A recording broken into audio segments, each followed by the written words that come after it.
this later, No, guys? we can't talk about this later. We can do this at home. Give me a ride. Totally stop.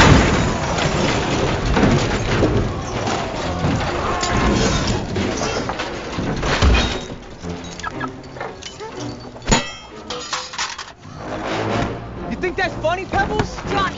What? You gave us names? You don't think. So now you're the face of the Fantastic Four? A face that's about to be broken. Look, this isn't permanent, Johnny. We need to be careful until we're normal again. What if I don't want to be normal? I didn't turn into a monster. Ben!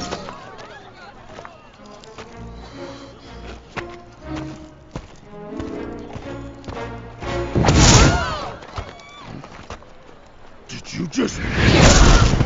Johnny, stop it. That's it, Tinkerbell! No, Ben. You wanna fly? Then fly!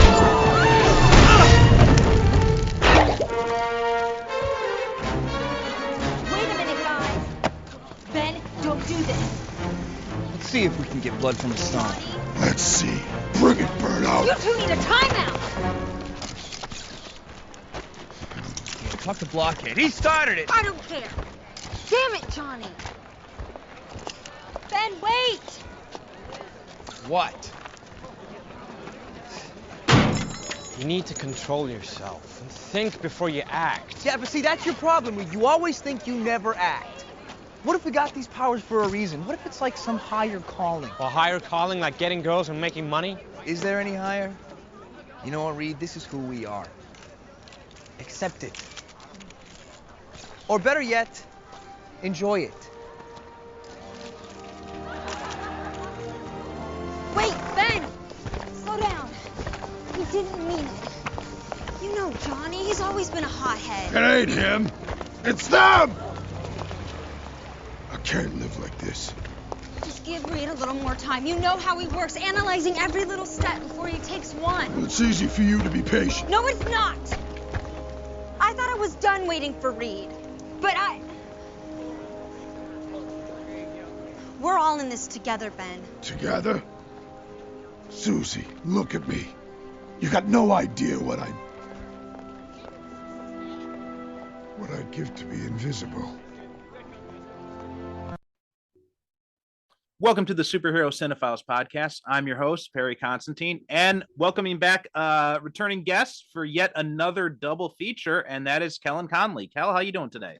What up, though, Perry? How are you, buddy? I'm doing good. So before we jump into the movie, one thing I've thought about talking about on this show lately is just kind of talking about any things not necessarily specifically related to superheroes, but any sort of media or, you know, comics or books or movies, TV shows, anything we're consuming right now that we're really into. So what have you been watching? What have you been reading these days?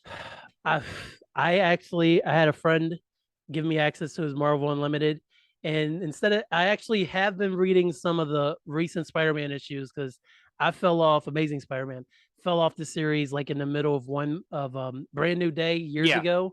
And like I kind of was around for Superior Spider-Man, but that's it. So I'm actually reading where Ben Reilly came back and like was Spider-Man essentially, like they had the trademark and everything. Oh, the Beyond stuff, right? Beyond, yes. Yeah. I'm like I think I'm 2 parts into that and I'm really enjoying that. I've read the entire Ben Reilly Scarlet Spider series and it ended really just not ready for that landing. As far as TV goes, I just finished Better Call Saul when it wrapped its whole series finale. So that was incredible. What an incredible run they had. And of course, I'm still pretty geeked up about Stranger Things 4. I haven't watched it in over a month, but I was very happy with how that series progressed. Yeah. And everything like that.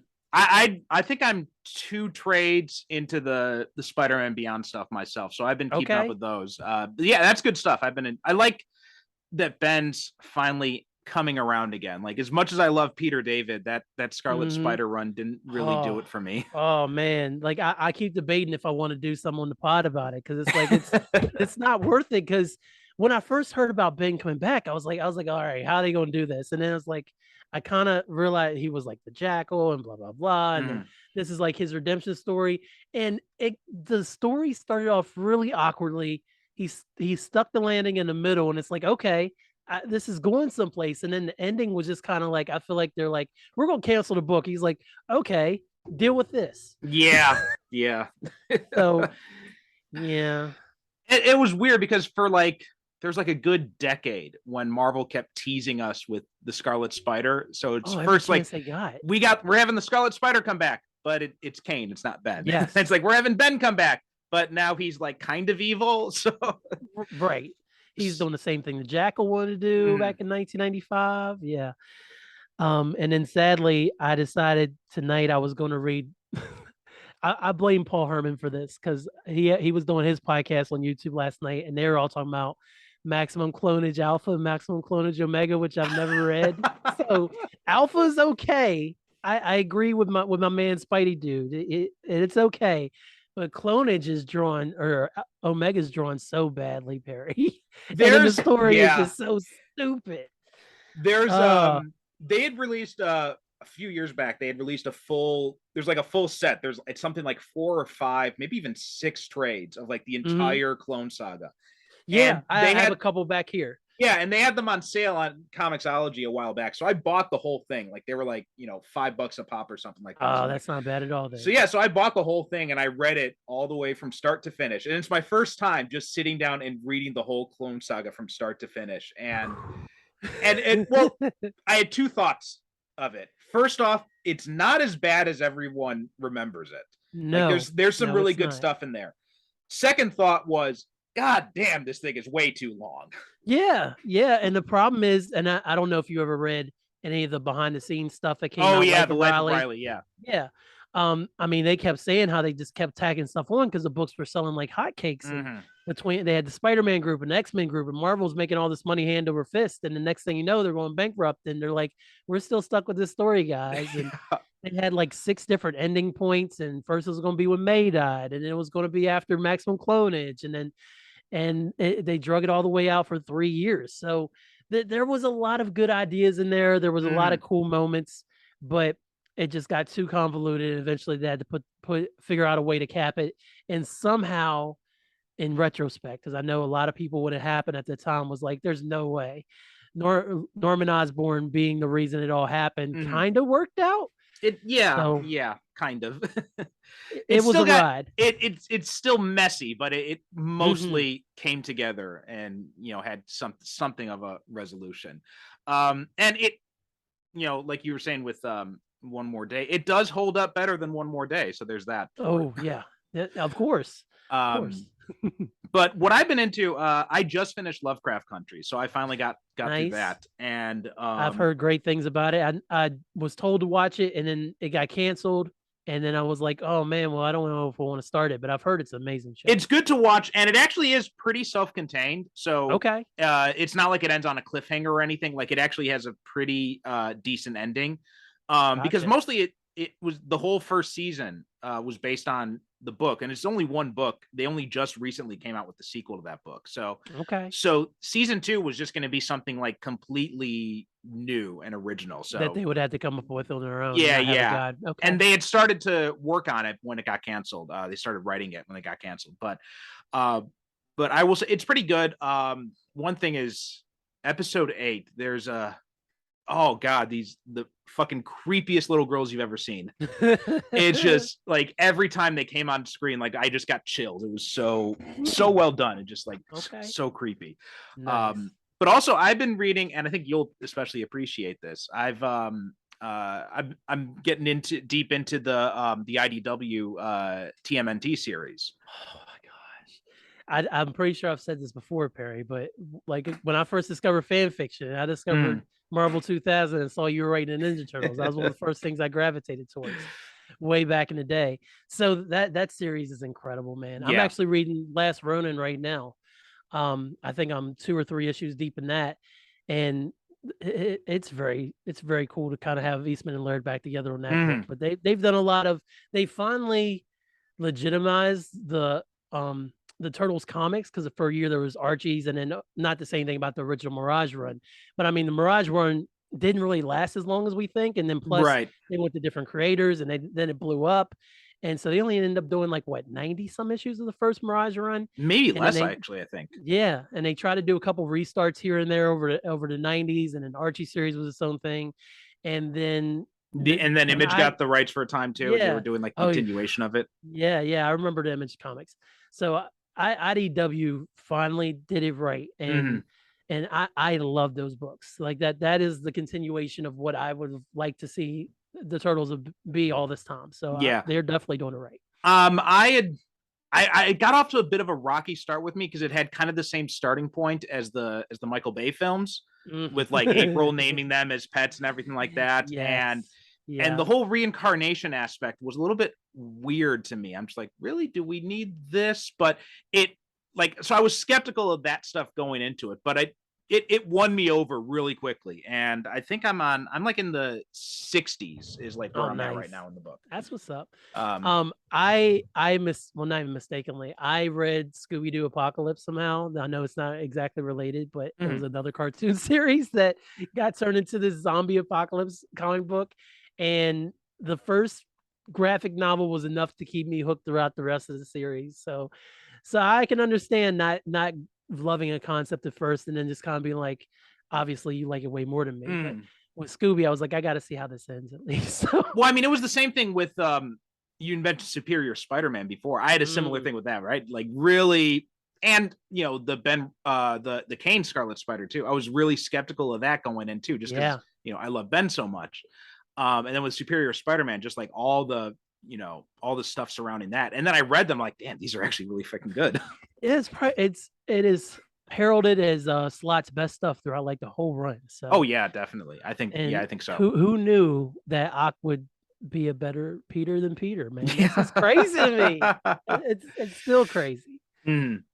Okay, but today we are talking about so we're doing another double feature like we usually do when you come on, and you chose to do the Tim Story Fantastic Four movie. Yes, so this episode we'll be talking about 2005's Fantastic Four, and then the next episode, which we're recording back to back here, but you guys will be hearing it a week later. We're going to be doing 2007's sequel, Fantastic Four: Rise of the Silver Surfer. Silver Surfer, yes, sir. So let's first start with some background. Okay. Are you a big FF guy in the comics to begin with? I am. FF is probably my favorite team book ever, honestly, as much as I've enjoyed the X-Men over the years and Avengers and Justice League and even Teen Titans when it came to Tim Drake and stuff like that. I gravitated to the Fantastic Four, and when I was a kid, it was always like, oh, the Human Torch he's a flying torch. It's so cool. But now, as of like in the last 10 years or so, I just love Ben Grimm, man. I can relate to the struggle so much, and to be, it's a gift and a curse because he's like the second most powerful superhero in the Marvel universe for most part, next to Hulk. I mean, nobody wants to mess with him. He exudes confidence and coolness, and at the same time, he's stuck in this rocky orange hide. and he hates it. And he was just a dude from around the way on Yancey Street, man. And he just happened to be best friends with Reed Richards. So I love that. Reed and Sue never was there for so much for their romance or anything like that. I was like, yeah, Reed and Sue's together, okay. The more that not even Stan. Once Stan got away from her and stopped letting her be Reed, darling, I'm so helpless, and she got to actually do cool stuff like during John Byrne's run and stuff like that. And they really elevated her from being an Invisible Girl to the Invisible Woman. I don't remember if that was during Stan's run or not, but I think it might have been Byrne's run, but I'm not 100% certain on that. Yeah, because she was the Invisible Girl forever. Yeah. Once she kind of started coming into her own, and they really started to opening up her powers and stuff instead of just being like, I turned invisible, I'm going to trip you because you can't see me. They found new ways to use her, and of course with the introduction of Franklin and then her being a mom and Valeria and stuff, it's like, oh, it's like now the mommy genes are kicking in, so you really don't want to F with Sue Storm, Sue Storm Richards, and then Johnny, man. Johnny's everything that any teenager wants to be, of course.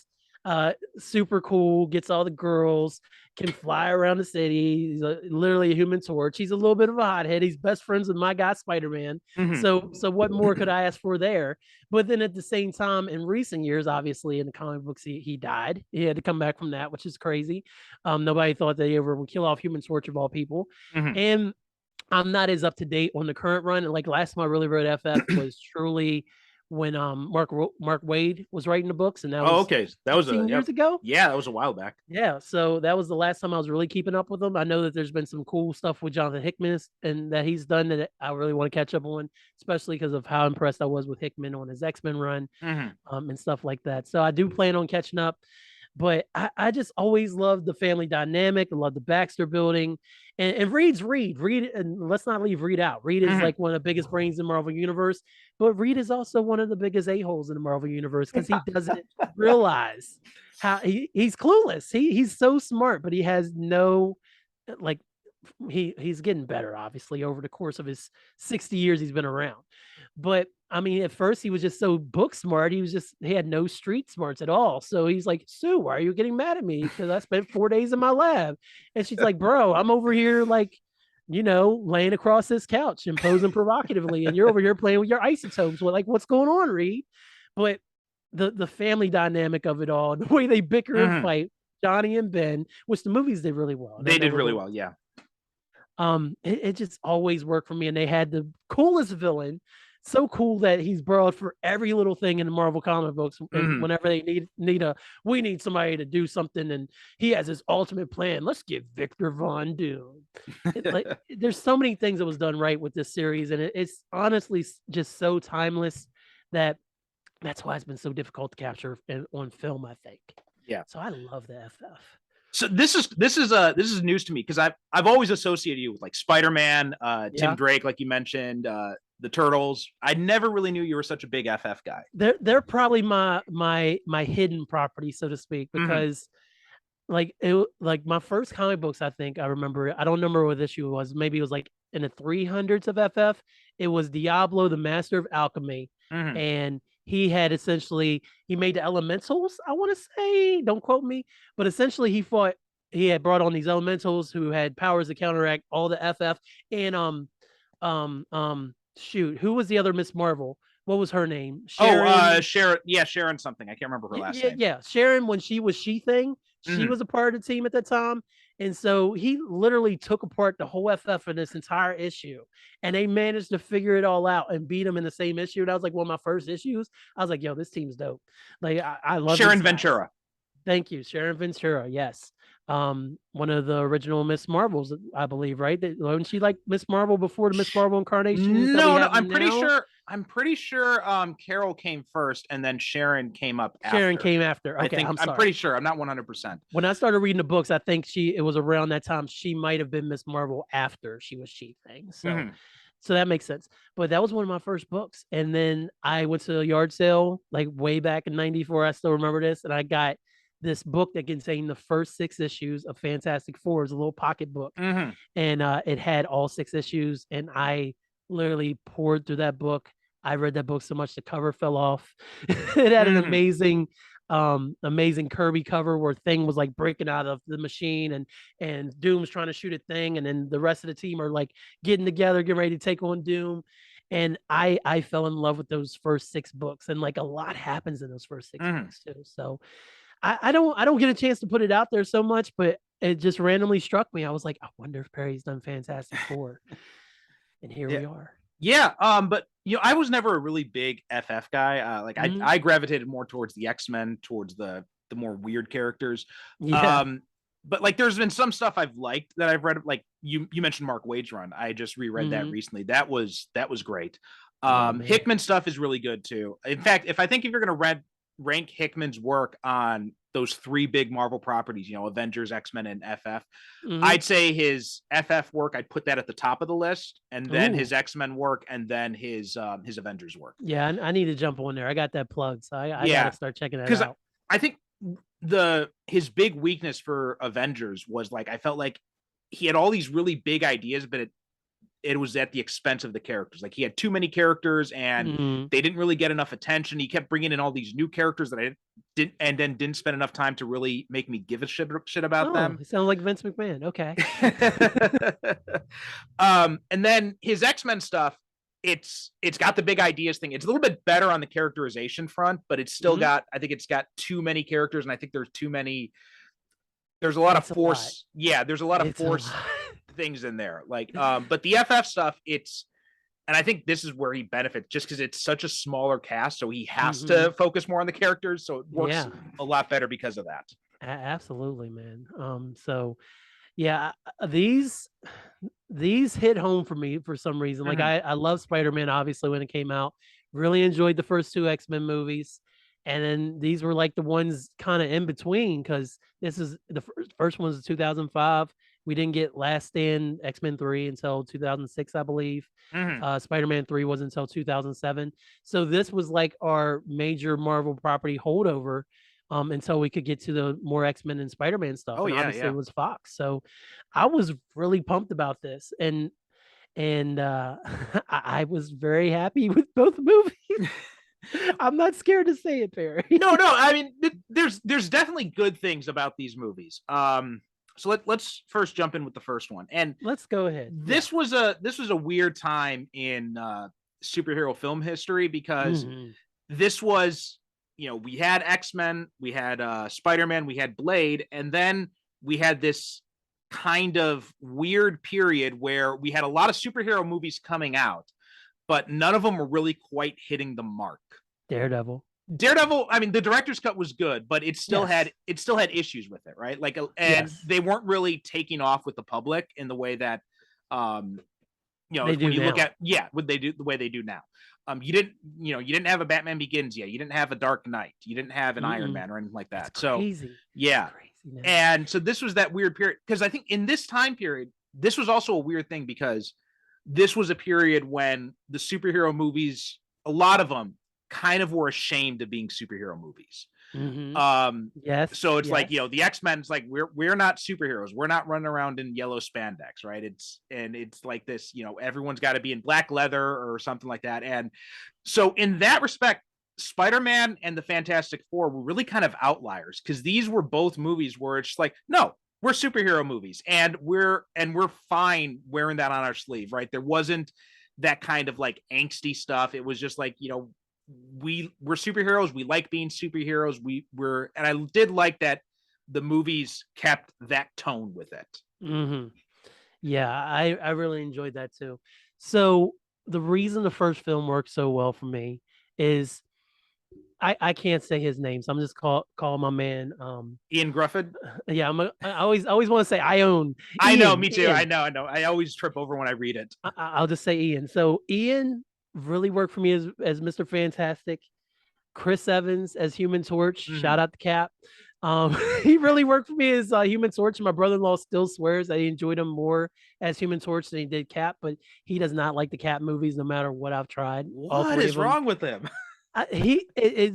Cap's never been his bag, and he really liked Johnny as Human Torch or Chris Evans as Human Torch. So what can you do? I mean, if you really like seeing him in one way, and then all of a sudden he's Captain America, because that was everybody's problem at first. Everybody's like, he can't be Captain America. He was already Human Torch. Yeah, I was really skeptical. I've mentioned this before, but I was skeptical when I'm like, really, you're gonna get the Human Torch to play Captain America? I'm not sure if he's got that. And then he proved that he did have that much range, and he could do it even better than I expected.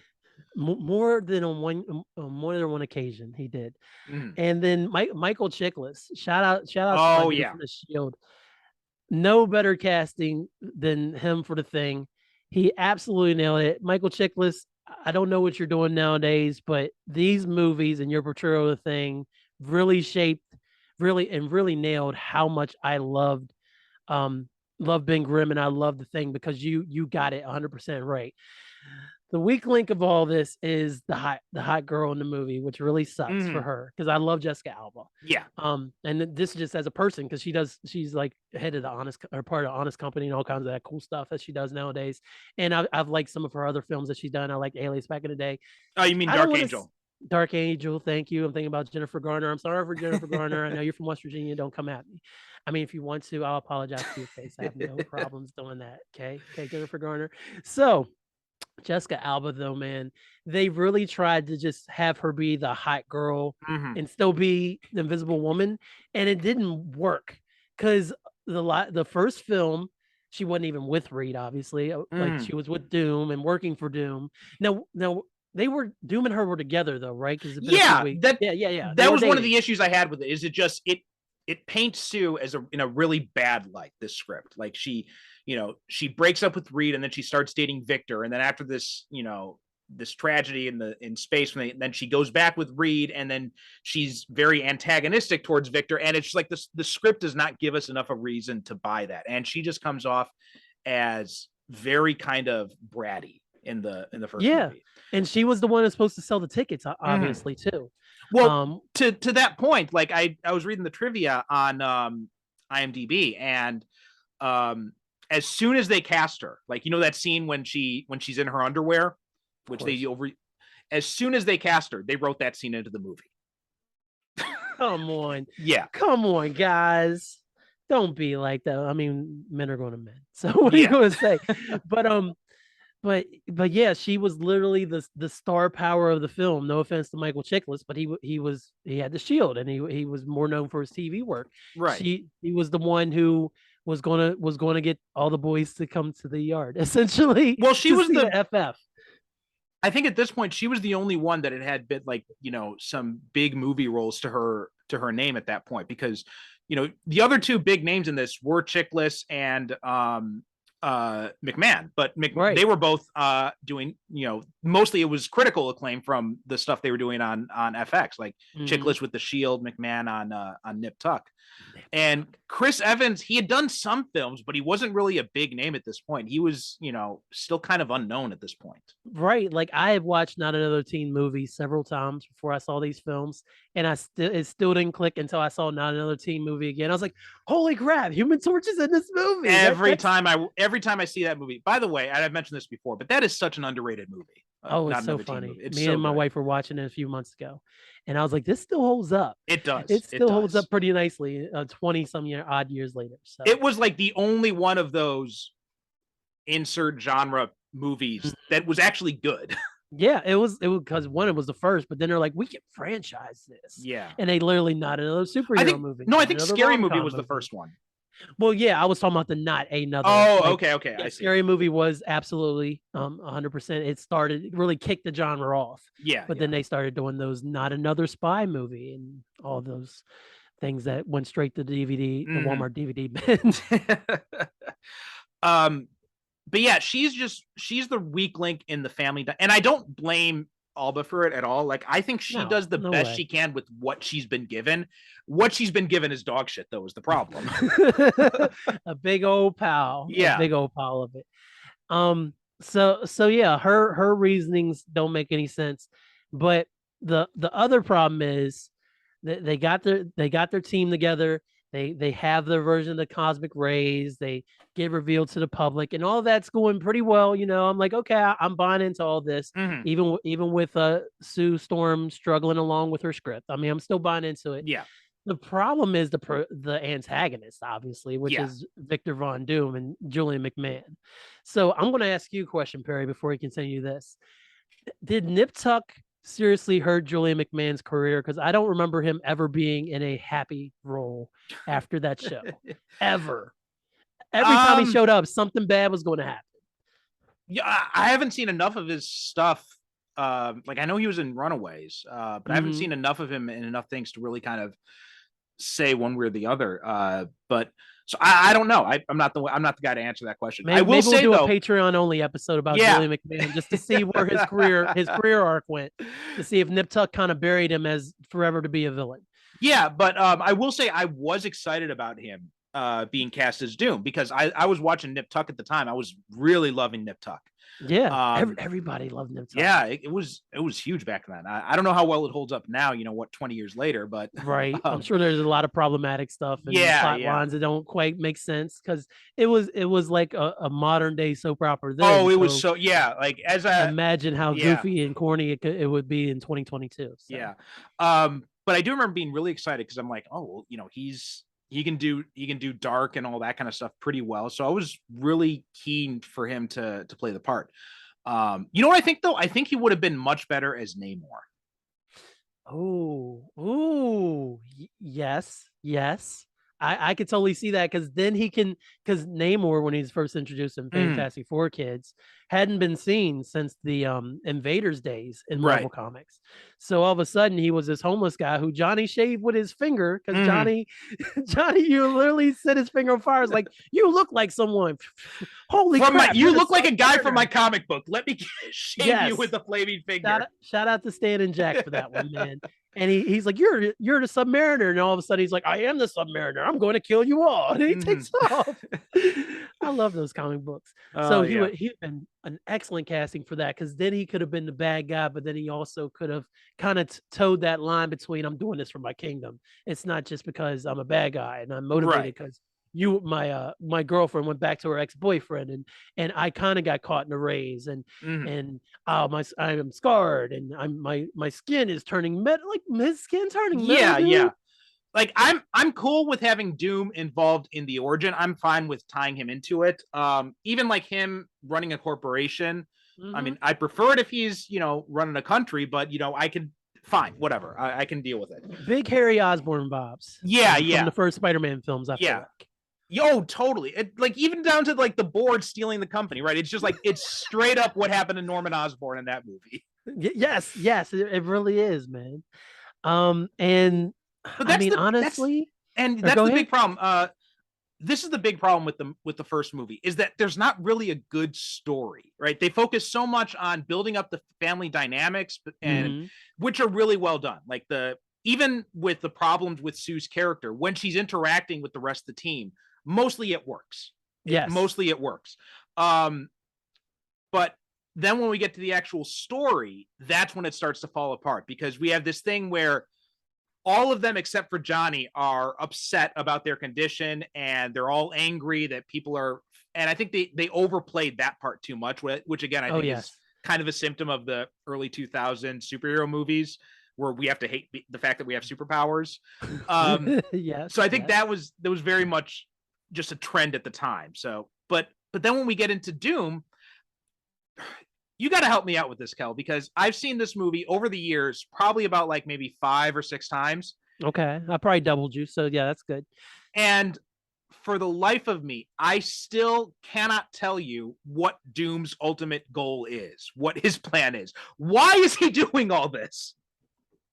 Okay. So I'm going to put on my I'm going to put on my wrestling hat here to make it make sense. Okay. So Doom's goal, and it's not evident at all, so I agree with you. His goal is to prove that he, of course, he still wants to show he's smarter than Reed, because they get outed pretty quickly, and then they found out, oh, Reed is he's the one that went to space, and they obviously know he's a failed scientist and his experiments are working, but at the same time he's losing his company and stuff. So he's out for revenge to Reed for scarring him, which is ultimately in the comics a lot of their dynamic, even though they used to be best friends. Like his whole thing is like, oh, I'm scarred and I blame Reed Richards and blah, blah, blah, So there's that motivation that he wants to get Reed back, because he got scarred and he's turning metal and he has electricity powers like Electro all of a sudden. And he wanted to show that he could cure a thing, which he did cure a thing. But then Ben was like, oh crap, well now I can't fight. Let me go turn this machine right back on without Victor being around, and turn right back into the thing that you needed Victor to run the machine the first time. But I digress. And then he ultimately wanted to win the girl back. So I'll kill Reed, show the world how smart I am, cure Ben, and he'll be dead. And then she'll be like, oh, well, he's dead now, and I'm going to go be with Victor. So that was his plan, even though at no point did he actually state those facts, because he really didn't say that much when he got in. He was all hooded up, and stuff. It was all like, there wasn't much to it. No. So I can't explain it. I can make it up. I mean, if I was grading this as a teacher, I probably would have given that explanation a B, because I know it's a lot of bullshit, but you made it's convincing bullshit. Nice. And that's how I graduated high school, ladies and gentlemen. But yeah, I mean, and it's just like that. It so much feels like he's the villain here just because the movie needs a villain. Yeah, just because that's it. And it also feels a lot like when we were kids and we had our little action figures and then we had our bad guy and it's like, okay, we're going to have these people fight. We didn't have to have any kind of plot lines. Of course, we're children. Right. We're going to fight. Shredder and the Turtles are going to fight. The Mhm. Fantastic Four and Doom's going to fight. And we'd be fighting and then we put our toys down and walk away and they lay there for X amount of time and next time pick up they're going to fight again. So it felt very much like this. Like we got our pieces. We showed how they turn into the FF. We showed this how Johnny was going kind of made himself famous and he won the ski, what was it, the ski competition, what was it again, the Are you talking about when he was at the when he was riding the motorcycle thing? Yeah, the motorcycle thing. I'm sorry. Yes. Yeah, when that happened and then everybody he's using his powers to get popularity and Sue's like, you can't do that. Also, again, with the family dynamic, Sue and Johnny worked really well as far as brother sister. You really felt like they were brother and sister. And then Ben and Johnny, of course, felt like they best of frenemies, essentially, which is what they are in the comic books. So that worked really well. And it was just like, all right, we got all these other pieces. We have Victor over here. What can we do with Victor? Let's take away his money. Okay. And have him get scarred. But he has no powers and he really hadn't displayed that he's super duper smart or on Reed's level. So let's give him lightning powers and make him look really cool. And end credits. Yeah. Basically. That's basically what happens. Yeah. Yes. I will say that because this movie came out at the same time that it was in production at the same time that Bendis and Miller were doing Ultimate Fantastic Four.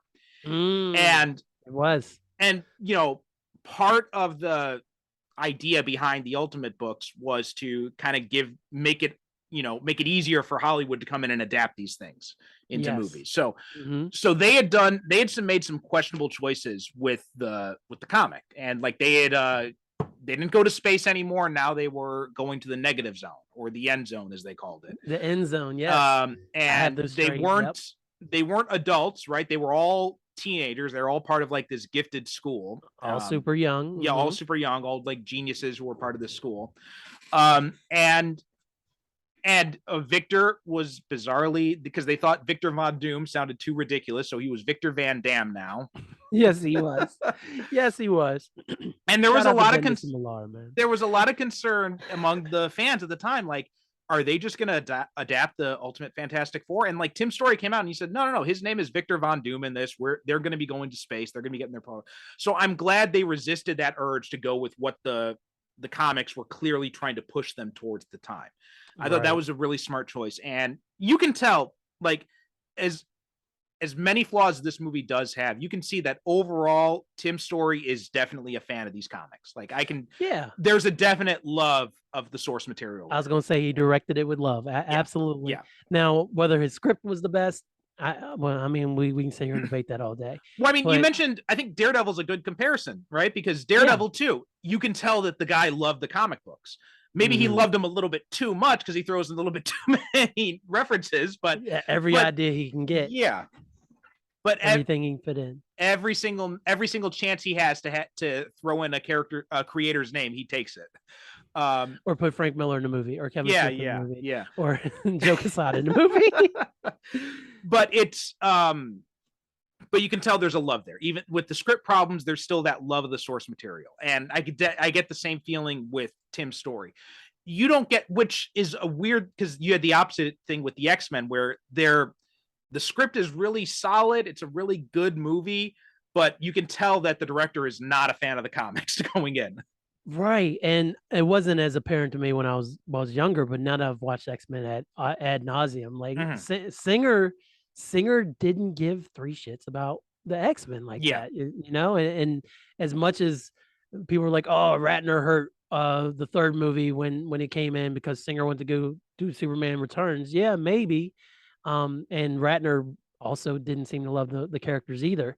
But of course, once we got in the First Class and then more of the other movies, like not the last two X-Men movies, but like Days of Futures Past and stuff, you could definitely tell the shift, especially because the MCU was a thing by then, where more of the creators behind the film actually loved the property as much as they did the fact they were getting to make the movie. Right. And early on with a lot of these movies, like you said, especially these, you did the X-Men movies, you didn't get to see that. And even with Raimi, like I don't know how much of a Spider-Man fan Raimi was. Obviously, he did an amazing job with the first two movies, and then he had studio issues in the third one, and it is what it is. Yeah. But he still he was still a good enough director in order to make it work. And then same thing with, you can even say multiverse, where it was the same thing. I don't know how much Doctor Strange Raimi was into, but of course horror is more of his jam anyway.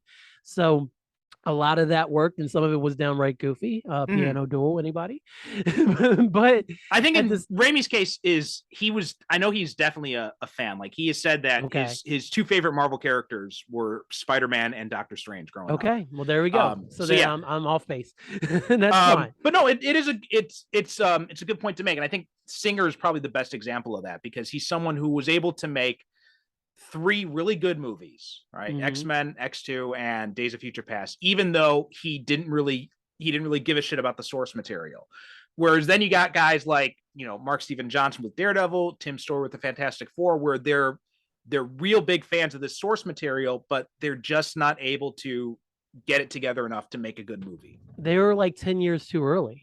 That was part of it too, yeah. And I think, I'm sure there's probably some studio interference as well, because they didn't really know, of course, what the hell this superhero boom was going to mean. So I think that was probably part of it as well. Like there was a definite belief among the studio heads at the time that superheroes are still like the Adam West stuff. Yeah, it's still like this kiddie stuff. So we can't, if we want adults to like this stuff, we have to take some of the ridiculous stuff out of it. There was a lot of that going on at the time.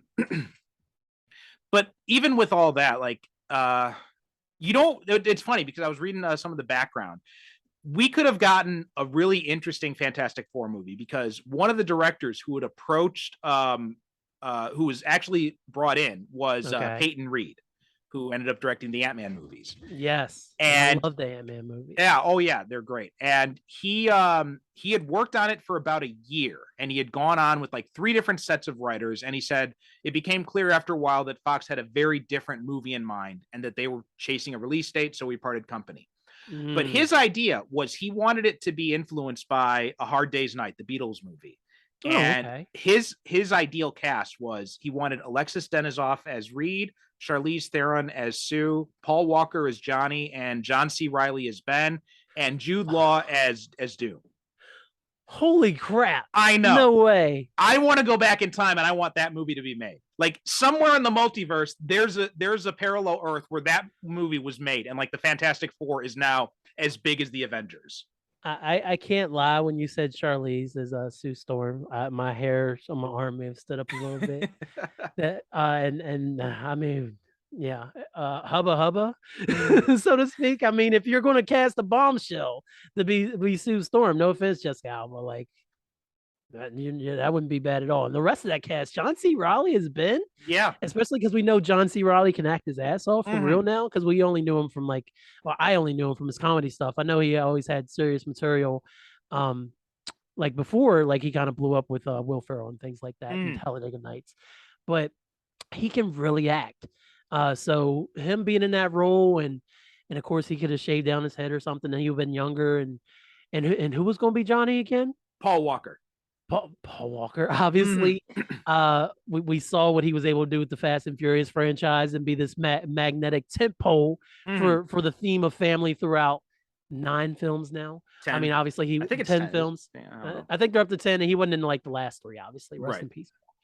But man, and then Jude Law is Doom. Jude Law is Doom, and Alexis Denisof as Reed, which is, like, at me being like a huge Angel fan, like Alexis Denisof, he ended up being one of my favorite actors on that show, because he was just, and he's one of those guys who, if you've only known him from like Buffy, you probably wouldn't realize, but he is so freaking versatile. Like you've seen him, and like you saw him as Wesley go through this massive character transformation where he's, this foppish, teacher's pet basically at the beginning, to then turning into this, relentless hard ass, and then, to becoming like this weird mix of the two by the end. But then you watch him in something like How I Met Your Mother, where he's just, playing this total spoof of a character, and he's brilliant in all of it. Yeah, he was really great on How I Met Your Mother. So, oh man, That kind of sucks. That Yeah. kind of sucks. Yeah. Now that I know that. And also influenced by A Hard Day's Night, like, because that was like, all about the Beatles dealing with their fame and all that. That would have been Yes. a really interesting Fantastic Four movie, because you could have opened it up in media res with them already being the Fantastic Four. You could have had flashbacks Absolutely. to the space flight and everything, and that would have been a really interesting thing, because one of the things You I could do have think, said it the Beatles music at the beginning when they're oh getting hit yeah, by that the would be great rays. too.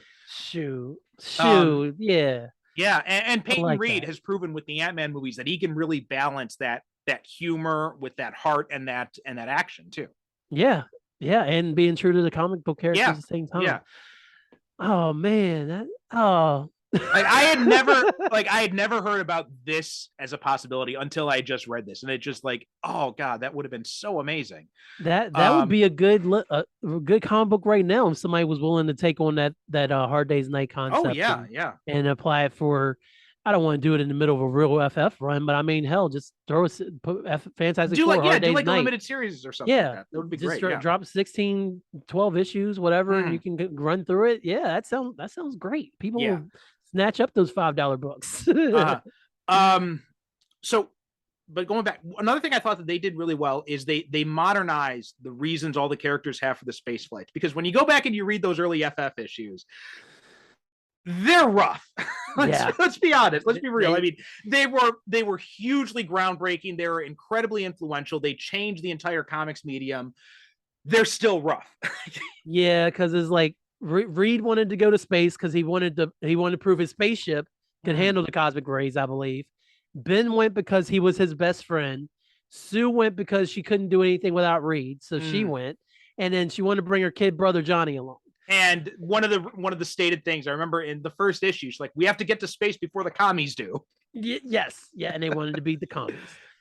Absolutely, always got to beat the commies. That's important.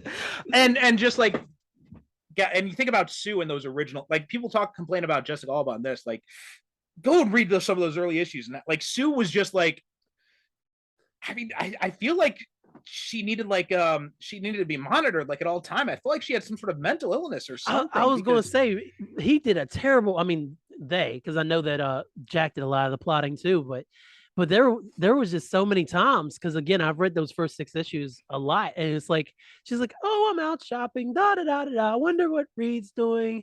Like, oh, I bumped into somebody. I turned invisible. Whoopsie." And it's just so weird. It's like, it's easy to go through a crowd when you're invisible. Like, oh, okay, Sue. And like people are like, "Oh, there's floating bags." And people I remember one where she she stops into a restaurant for like a soda. She's like, "This is hard work." And invisible. And she's invisible the whole time. And yet, so I'm like, how did she get the soda? Sue Storm is a thief. That's the bottom line. But another time, she was worried about, when she turns invisible, she's like, "But my scent is still active. So I have to figure out ways to cover up my scent." And then she's like spraying all these different perfumes on herself and attracting all these dogs. And it's like, this is. I must have missed that issue. If it was past issue 6, there's a high chance I haven't read that. Okay, but it was definitely during the Stan and Jack run. It was definitely early. That sounds like Stan and Jack. Yeah, it's like these dogs would totally know I'm over here. But like, she was like borderline brain damaged in those issues. Oh, it's like you're looking at me. Yeah, and Reed, you got it makes Reed look even worse, because we talk about Reed being an asshole. Like, Jesus Christ, like now he's taking advantage of this poor woman. Oh, of course. He's like, "I'm so smart that I just need the dumbest woman alive." I remember one time he was just like, "Hush, wives should be seen and not heard," or something like that. He did say something crazy like that, and it was fine back then. Obviously, nobody cared. I'm trying to pull up this cover of the first comic book, because even the cover of the first comic. Okay, she's in the hands of the Mole Man monster. And she's like turning half invisible, and her caption doesn't even make any damn sense. Oh yeah, it's like she's tied up in ropes, and she's like, "These ropes are no problem for the invisible girl." I'm like, how does that even track? No, she said, I can't turn invisible fast enough. How can we stop this creature, Torch? Torch is like, "Just wait and see, sister. The Fantastic Four only began to fight." And then Ben's like, "The 3 of you can't do it alone. It's time for the Thing to take a hand." And then freaking Reed's over here in ropes. Like, that's right. Reed was in the ropes. Throw ropes on him. I'll take more than ropes to keep Mr. Fantastic out of the action. And that's an iconic comic book cover, ladies and gentlemen. Yeah. And that's like those are. every now and then they got a sale in Comixology, and at some point they've got all the Stan and Jack stuff in the Epic collections. At some point, I am gonna get them all, and I am gonna sit down and read them. But I am putting it off at the same time. Yeah, I never picked up the Fantastic Four Essentials when they did them, and I know the Epic collection, like the updated color version and stuff like that. But I'm pretty sure I'm gonna have to track those books down too, because I used to love the Essentials. Like I have a whole bunch of the Daredevil Essentials and Spider-Man Essentials, X-Men Essentials. So anytime you can go back and kind of look at that history, especially when you don't have to look at it on your phone, it's quite a treat. So I suggest that for anybody who's able to go back and find those old books for a good price. Absolutely, yeah. Now one of the things, so what I was saying is, I kind of got sidetracked there, but the point I was trying to make is that this movie actually gives each character a reason for being on that spaceship. Yes, which made a lot of sense. Like Sue is a scientist as well in this, so it makes sense. And she's working with Victor. And Doom footed the bill for the project, so it made sense there too. Right, so it made sense for them to both be there. Ben is a pilot, obviously that made sense. And Johnny is also a pilot, right? He used to, and Ben was his CEO at NASA, and he got. I love that he got washed out of NASA because he tried to sneak some Victoria's Secret models into the simulator, and then he crashed the flight simulator. You crashed a flight simulator, Johnny. He must have been very distracted. Let's just leave it at that. But each character has a reason for being on that space station, and I like that. That made sense for all of them to be there together. Yeah, because remember, like even when we had in the reboot movie that Josh Trank did a few years back, when they went with the Ultimate style one, where Ben has no fucking reason to be there at all. It's just like, hey, we're gonna go into the end zone. I'm gonna call up my childhood buddy and see if he wants to come join us. Right. Yeah, come hang out with me. Why?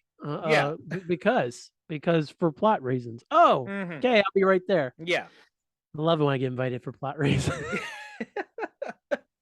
So they all have a good reason to be there, and I like that both Johnny and Sue actually have contributions to make. Making Sue a scientist was a really good choice. Making Johnny a pilot, really good choice. And having this existing relationship with Ben also made sense. Because before that, you're kind of wondering in the comics, like, why the hell did him and Ben have a relationship to begin with? Because it seems like they shouldn't. Why is Ben hanging around with a teenager?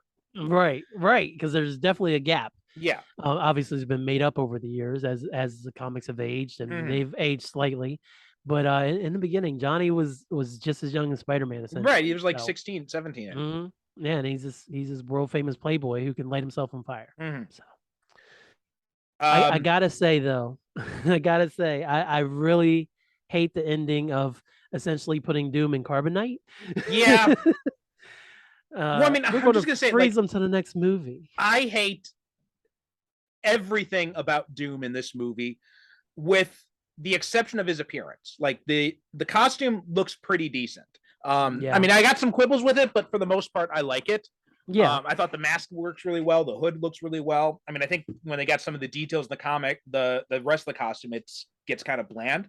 But you got the cloak with the big hood, and you've got the mask, and those are like the two big things I think you got to nail with Doom. And they got both of those things down. So those I was happy with. But everything else with Doom, I just fucking despised. Yeah, other than his reason to be on the ship. Yeah. That was the only thing. And it sucks because, I mean, I know the FF have a vast rogues gallery, but you can't exactly start out with Impossible Man or anything like that. When you're jumping into launching the Fantastic Four, you're going to bring Doom. And I'm just going to say it, Perry, they didn't bring the Doom. No, they didn't. Not at all. They did not bring the Doom. And they had him there, but they just didn't finish the job, essentially. I think if you're gonna do a Fantastic Four, I think you should have, like, you can have Doom in the first one, but I don't think he should be the villain of the first one. I think you got to save, if you're going to be doing the origin story, then I think you should save Doom for the sequel. Especially if he's going to be involved in the beginning. I agree. Yeah. Well, I mean, also when you think about it too, like even in the original comics, Doom didn't come in until what, like issue 4, issue 5? Issue 4. I think it's issue number 5 is for 4. Wait, no, 4. I want to say 4, and then him and Submariner teamed up in issue 6. Okay. So he was in the comic at least 2 times before we actually in those first 6 issues. But they didn't jump right to Doom. Right. They start off with the Mole Man, and even could they have made the Mole Man work in 2005? Probably not. But there's different options. They weren't going to do scrolls. Obviously, Mhm. their scrolls are way different than the MCU scrolls are today, but they couldn't do there. They can't do a nihilist. How they going to explain a negative zone? Like that's a whole can of worms in itself. That's a whole other movie, Right. So Well, I think one of you the big know, issues is that it's hard to, because the Fantastic Four don't really have a villain that directly ties into their origin, no, right? no, they So, don't. and when you you can kind of work Doom in, but it doesn't really work. It not in the same way with Spider-Man. You can easily tie in Norman Osborn to that origin. It works. Absolutely. It's very seamless, but it's a lot harder to do that with Doom and the FF. And I think that's kind of why you would have to start off the movie, I think, in media res with the team already formed, already having their powers, and then show in flashbacks, like an opening credit sequence or something, how they got their powers.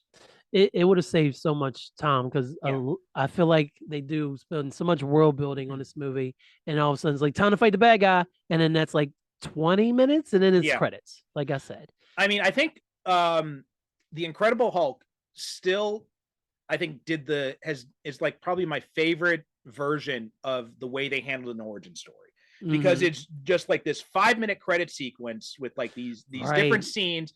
You get everything you need to know, and it's all played over music, and it's the opening credits, and then we're into a whole different story then. And it keeps your attention the whole time, and you can follow along.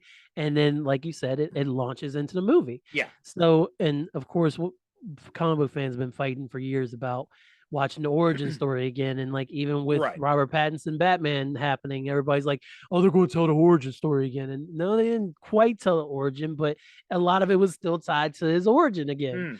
With dealing with the fallout from his parents and everything like that. So at least we didn't see the Waynes getting murdered again. So that's true.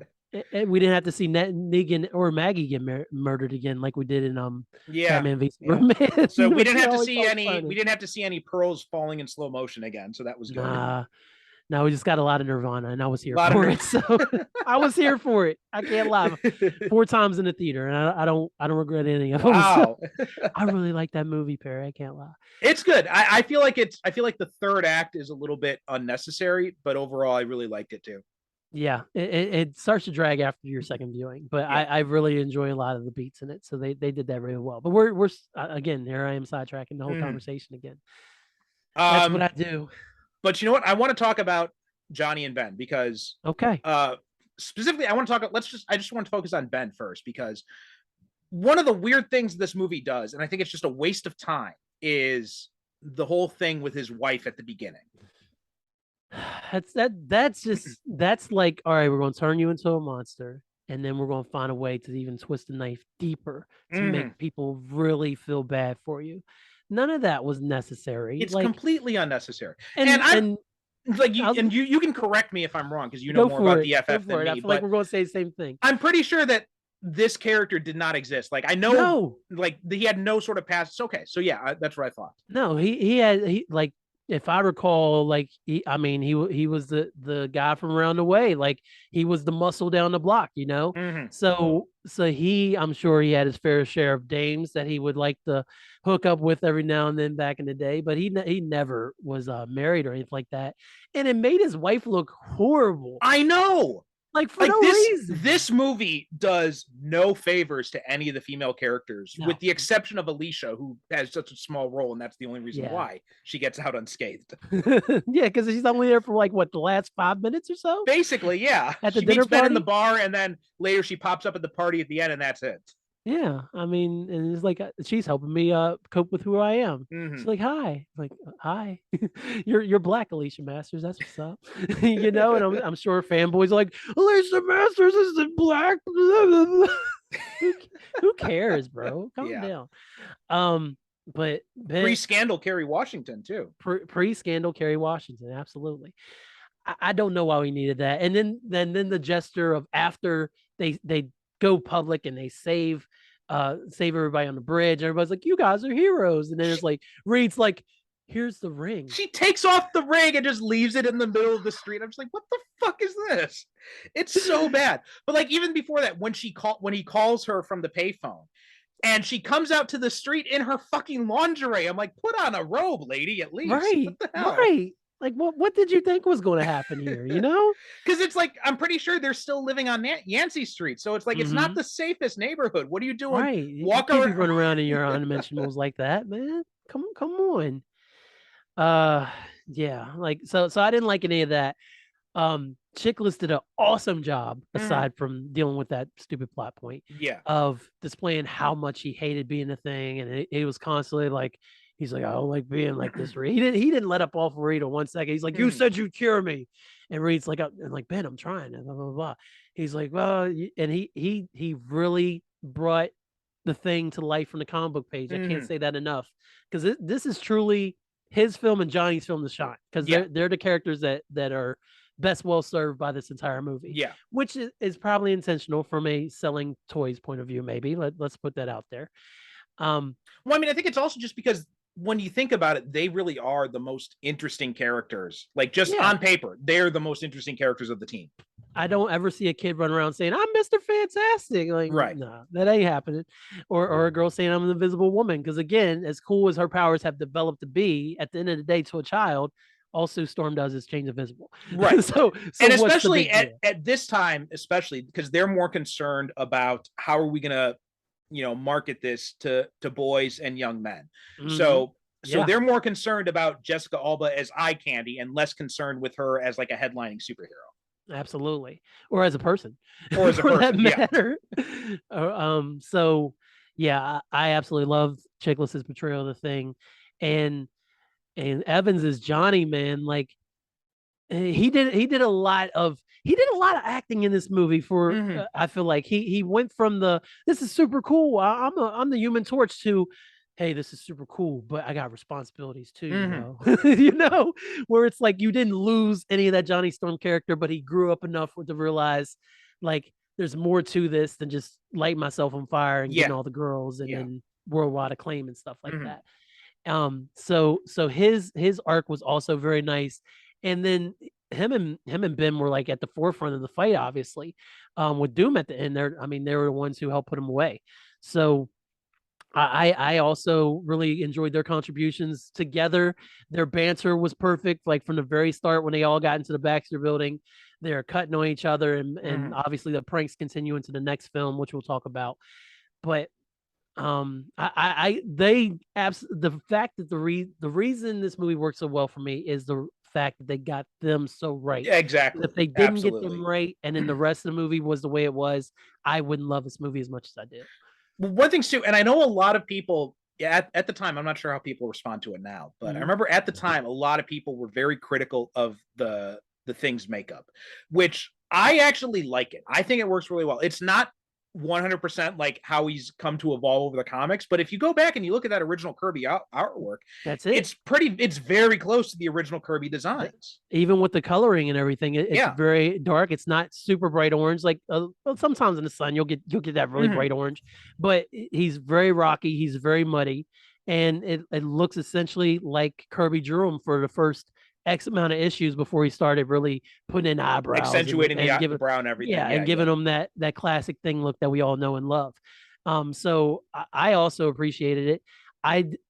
But again, my love was born from those original 6 comics, so I knew that look, and I know people were like, again, those fanboys, like, that's not what the Thing looks like. This is bullshit. Blah blah blah blah.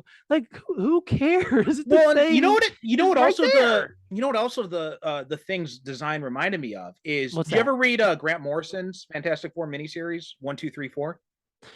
No, I actually didn't. I've heard of it, but I've never read it. Okay, so it's pretty good. And Jay Lee did the artwork, and his take on the Thing looks very much like this. Like it seems like they were definitely influenced by this.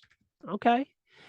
I've always I meant to check that out like years ago when it first came out. I was like, oh, Grant Morrison wrote one FF. I need to check that out, and it just slipped my mind. So this very moment again. So I do want to go back and reread that.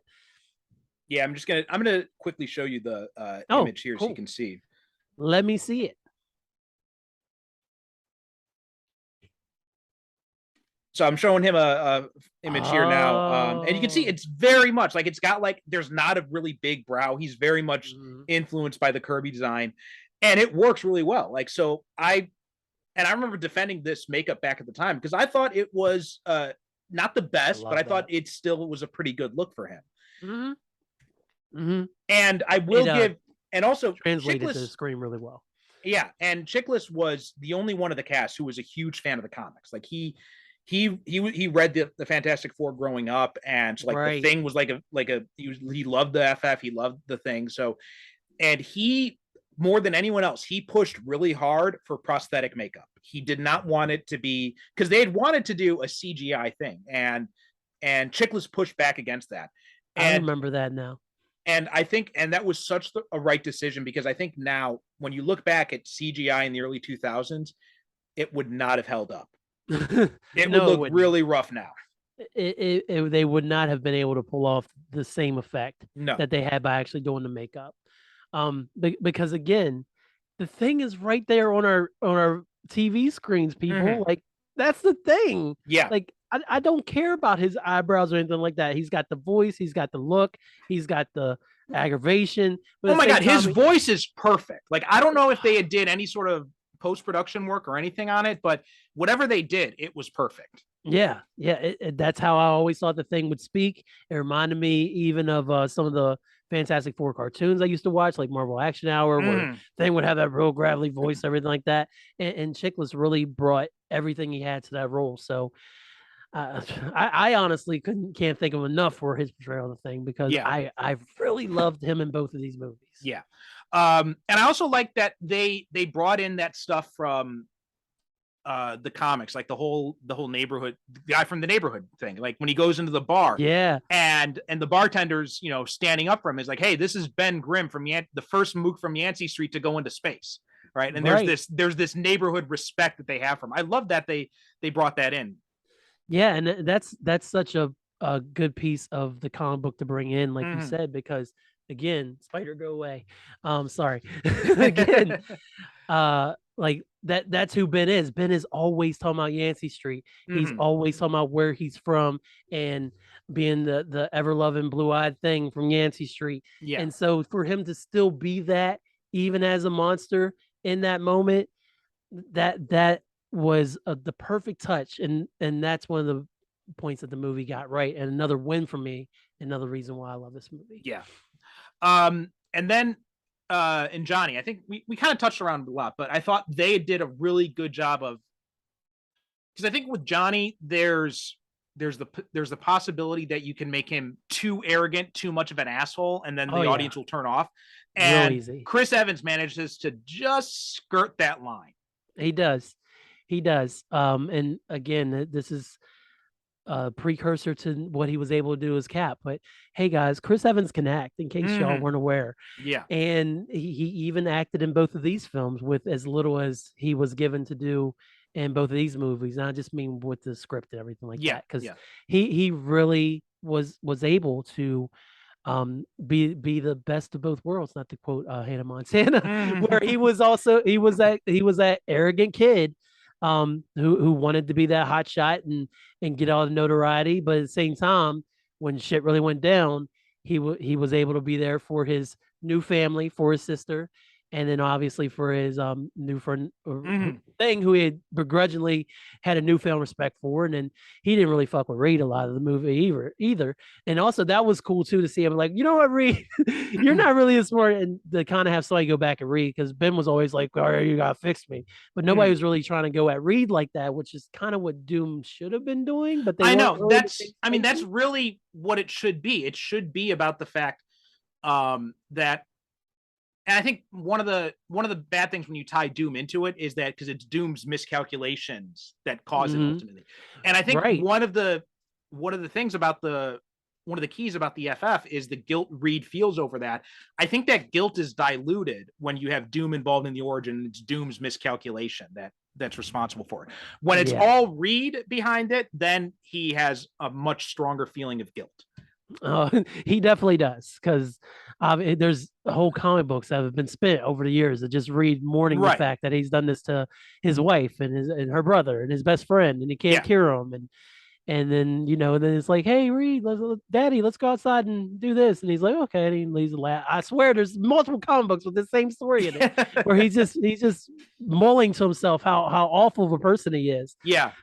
And that's one of the reasons that Reed works in the comic books as well. Because Reed is ultimately that smart guy asshole, but at the same time, he does feel emotion, and he's never been someone to, as he evolved from the '60s, never been someone to hide his emotions at all.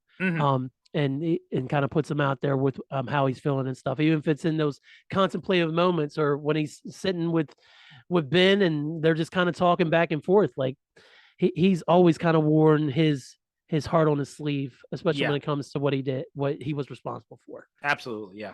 And I also like that Johnny is the one who names them, who gives them all the names, because we're the Fantastic Four. I think one of the things I always had an issue with in the comics is how Reed names himself, right? And it's like everyone's like, and Ben's like, I'll be the Thing, and Reed's like, and I'll call myself Mr. Fantastic. It's like, okay, asshole. See, he didn't know how to talk to people back then. He's probably stuck with it. I hate my name, but I can't change my name now. I can't just be Reed Richards. I gotta be Mr. Fantastic now. But I also like that. One of the things that's weird though is how right from the start the media assumes they're going to be they're superheroes. I thought that was also a little bit that comes off as a little very bit pretentious. Forced. Yeah. Like, oh, they have superpowers. They're here to protect us. Like, maybe not. Yeah. Maybe they're not all on the up and up. I mean, Authority was around back then, but there's no way the Authority was even in anybody's minds back then. No, not outside of the comics. Yeah, so maybe they're not always here for good, but you got to give them the benefit of the doubt. I mean, you don't want to piss them off, because what if they're like, oh, you guys are strange, and then all of a sudden things like knocking people's heads off and stuff. A whole different movie. I will say too, the effects on this, because again, early 2000 CGI doesn't always hold up the best. Right. This actually holds up pretty well. Like the CGI on Johnny is probably the biggest example of it, and that holds up really well. Reed's stretching effects also work pretty well now. Very cool. I did appreciate the fire effects on Johnny, because again, they couldn't really show the whole costume thing. I mean, I know they kind of went for it with the 4 later on, where you could see the 4 on his chest at certain times, but you really couldn't truly show the trunks and the pants and the boots and everything. And they went for that classic look of when he first debuted in Fantastic Four, even back in Invaders, where he literally was like they were like a whole lighter, nothing but flame, Right? Yeah. Literally a Human Torch. Yeah, they went with that, and they really leaned into it, but they still were able to clearly define that there's an actual human being underneath the fire. I think that was the right choice for this movie, because and then we'll talk about the next movie, because I think by the next movie the technology had evolved enough to the point where they could make it look realistic with some definition. Yeah. So, but in this first movie, I think maybe the technology wasn't quite there yet. So I think it was a good choice to play it safe and just have him, look much more, like you said, much less detail on him. Yeah, that was definitely, and plus you could even say he hasn't learned to fully control his flame like that. So maybe that's why the flames were a little bit more out of control. I feel like Stan and Jack may have explained that at one point, where before he was like on fire so much, and then he was able to kind of harness the flame, and then we got the different levels of flame with Johnny. So you could even say that with the first films, but true. Yeah. All of the effects when they went in space, I thought was very, very cool. The flame on Johnny, obviously we've already mentioned. Even the end battle, for as short as it was, and all the lightning, and even with it being a little darker, because they loved to shoot things in the dark back then. Yeah. When they had to light things up, it was still very clear. You could tell who was who, and the lightning effects from Victor as still was. I don't understand why he's Electro. Yeah. but even the lightning effects from Victor worked really well for me. So I'm in agreement on the FX. And I like the costume design. I mean, I think my one criticism of the costume, that I think if you're going to go with the old school design of like the blue and the really dark blue, which is probably supposed to be black, I think that you should make the blue a little bit brighter. That would be like my one critique about it. Otherwise, I thought the costumes were a really nice callback to the comics. They were they made sense too, right? The whole fact that these were the suits they wore into space, and they helped regulate their body temperature and all that. And now they got affected by the cosmic radiation too. All of that made perfect sense. They found a really good in-story explanation for why they have to wear these suits. Yes, they did. I love the suits. I've always been a fan of the classic blue and blue, or even the blue and white look, and the fact that they literally adapted that look and then didn't try to put them in all black or put them in all leather, like we Right. mentioned with X-Men and stuff, and try to make them look too make them look more modern Or and like things like whatever that. the hell they did in the Josh Trank movie, right? Those Or weird. whatever the hell they did in the Josh Trank movie, exactly. Again, that might have been on story and maybe Chickless even for saying, hey, for the costumes, let's really try to do the authentic ones for the comic books, the ones that everybody recognizes when they see that number 4, they know it's a Fantastic Four. So that was a good choice as well, because again, for marketing reasons, easily identifiable, but then also they just look great as a team when everybody's wearing the same gear. Yeah. Well, I mean, that's because that's one of the things about the Fantastic Four is more than any other team in Marvel. Like that team aspect is so important. So it makes all of them having like the X-Men, they've got, unifying aspects of their design. The Avengers are just all over the place because they're all individual heroes.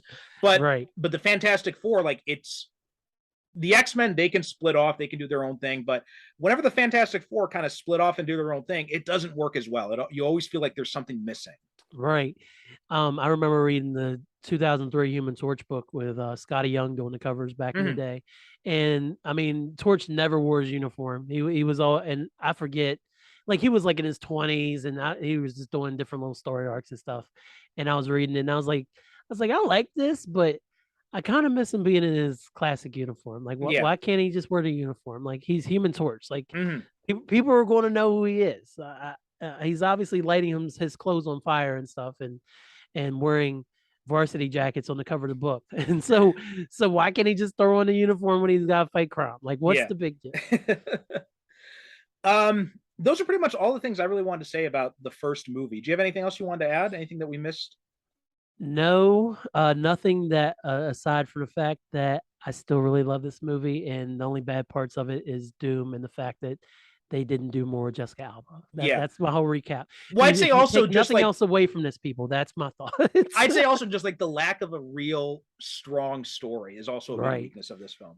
So much focus on the origins, and then they were like, "Oh crap, we got to fill out the rest of the run." Yeah, exactly. It's like they spend the first half dealing with the origin story and how they get their powers and how they react to their powers, and the second half, it's like, "Oh shit, that's right. We're supposed to have a big battle at the end of this, aren't we?" Yes, that's exactly what happened, and they do a good job with all that fleshing out, but they just took too long to do it, and then there's so little time left. So yeah, I mean, I think in retrospect, I don't think this is as good as the sequel we're going to talk about next time. It is not. It's not, but I think it's still better than a lot of people give it credit for. It's better than Josh Trank. It's better than Josh Trank. Yeah, I mean, like, I was saying on Twitter that, Rise of the Silver Surfer is the best Fantastic Four movie, which is not so much a commentary on the quality of that movie, but is more a commentary on the lack of quality in the other options. Because we've had the Corman movie and we had the Corman movie, we had the Trank movie, we've had this one, and then we had Rise of the Silver Surfer. And of those four, like these two are the best, which is the bar is very low. I will admit that, although I will also say that they're not as bad as people remember them being, I think. Absolutely. No, I really enjoy these films. And if in some strange universe we ever get a another multiverse and Chris Evans decides he wants to show up as Torch or Michael Chiklis wants to be the Thing again, it's all right with me.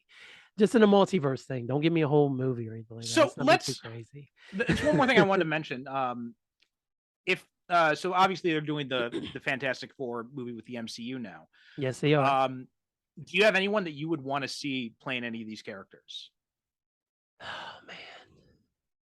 We'll have to come back to that. I need to think on it. All right. Well, I'll let you think on that because we're gonna end the episode here, and then we're gonna take a break, and then we're gonna come back and we're gonna talk about the second one. Rest of you will have to wait next week to see what if Kellen's got any picks for that. I'll do some quick fantasy casting. Yeah. But why don't you tell people where they can find you?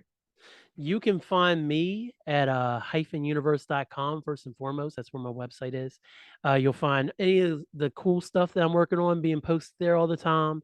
You can also follow me on Twitter at B-Hyphen, BHYPHEN, on Facebook -Universe, and on Instagram at the B-Hyphen. So come check me out. I got all kinds of things that you might find interesting and a good way to waste your time.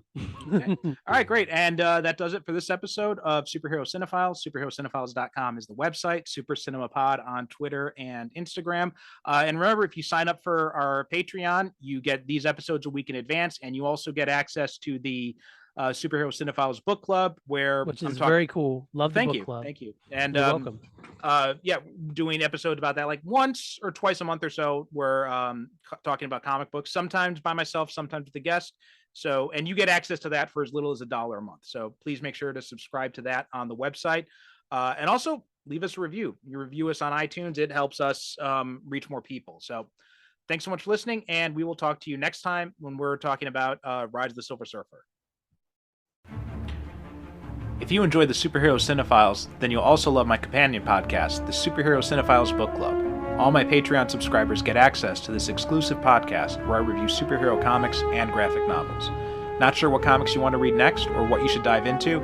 I've got you covered on that. I'll be doing reviews, recommendations, and also talking to you about useful entry points if you're interested in reading some comics but don't know where you should start. Plus, you'll get access to all episodes of the main show a week before everyone else. On all of this for as little as just $1 a month. All you have to do is go to patreon.com/supercinemapod and you can sign up at any subscription amount to get started. Thanks so much for your support, and please don't forget to rate and review us on Apple Podcasts or wherever you get your podcasts.